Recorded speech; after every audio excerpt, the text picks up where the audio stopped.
আমাদের খুলনার সহকর্মীর সাথে খুলনা সহকর্মী শামীমুজ্জামানের সাথে আমরা সংযোগ স্থাপন করতে চাই। শামীম, আপনি কি শুনতে পাচ্ছেন কিনা? খুলনা থেকে শামীম, আপনি শুনতে পাচ্ছেন কিনা? নাফিস আপা, আপনি ওই প্রশ্নটি করতে পারেন। শামীম, আপনার কাছে আমরা একটু জানতে চাইবো, আমরা দেখছি ত্রয়োদশ সংসদের ভোট গণনা এবং ভোট গ্রহণ দুটোই শান্তিপূর্ণ হয়েছে। আপনার আশেপাশের রাস্তার চালচিত্র বলে দিচ্ছে সেখানে শান্তিপূর্ণ অবস্থান আছে।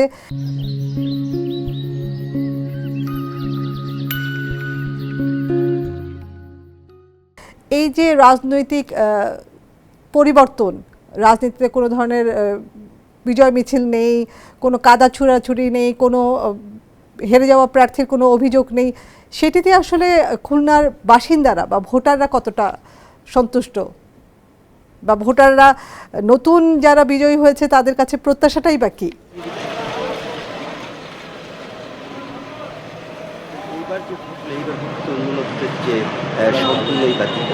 এবারে কিন্তু খুলনাতে নির্বাচনের সময় কোনো ধরনের সহিংস ঘটনা ঘটেনি এবং অভিযোগ পাল্টা অভিযোগ নেই বললেই চলে। যতটুকু হয়েছে একদম খুবই সামান্য, এবং নির্বাচনের পরই কিন্তু যারা বিজয়ী হয়েছেন তারা কিন্তু সকলেই বলেছেন যে সকলকেই সাথে নিয়ে তারা কাজ করতে চায়। সমস্ত প্রার্থীরা বিজয়ী হয়েছেন, আমরা প্রত্যেকের সাথেই কথা বলেছি, প্রত্যেকেই বলেছেন যে যারা বিজয়ী হয়েছেন, যারা পরাজিত হয়েছেন, অর্থাৎ যারা বিজয়ী হয়েছেন পরাজিতদের সাথে নিয়েই খুলনা গড়ার লক্ষ্যে তারা একসাথে কাজ করার অধিকার ব্যক্ত করেছেন। আরেকটা বিষয় বলে রাখি, খুলনার 6টি আসনে, যাদের মধ্যে কিন্তু 4টিতে বিএনপির প্রার্থীরা বিজয় হয়েছিল এবং 2টিতে জামায়াত ইসলামী প্রার্থীরা বিজয় হয়েছিল। খুলনার যে সব সদর আসন, আমরা যেটা দাঁড়িয়ে আছি খুলনার সদর আসন, এই সদর আসনটি খুলনার 2 আসন, এটা কিন্তু খুলনা বিভাগের মধ্যে গুরুত্বপূর্ণ আসন। এই আসনটি বিএনপির দুর্গ বলে পরিচিত এবং এখানেই কিন্তু জামাত প্রার্থী বিজয়ী হয়েছিল। অপরদিকে খুলনার 5 আসনের কথা যদি বলি, যেটাতে গত 2001-এর নির্বাচনে জামায়াতের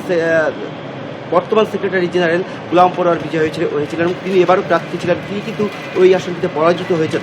অপরদিকে আমরা যদি বলি খুলনার 1 আসনটিতে, খুলনা 1 আসনে জামায়াতের যিনি প্রার্থী ছিলেন তিনি কিন্তু সংখ্যালঘু, ওই আসনটিতে যে হিন্দু সম্প্রদায়ের ভোট অনেক বেশি এবং সেখানেও কিন্তু বিএনপি প্রার্থী বিজয় হয়েছেন। সব মিলিয়ে যে খুলনার যে নির্বাচনে যে আগে যে হিসেব ছিল সেই হিসেব কিন্তু কিছুটা হলে পাল্টে গেছে এবং সাধারণ মানুষের যে হিসেব ছিল, সাধারণ মানুষ যে নির্বাচনের আগে যে হিসেব নিকেশ করেছিলেন সেই হিসেব নিকেশ কিন্তু অনেক জায়গায় পরিবর্তন হয়েছে। তারপরেও কিন্তু খুলনাতে ভোটের পর সম্পূর্ণ শান্তিপূর্ণ অবস্থায় বিরাজ করছে এবং শামীম, আপনাকে অসংখ্য ধন্যবাদ। খুলনা থেকে আমাদের সাথে যুক্ত ছিলেন শামীম।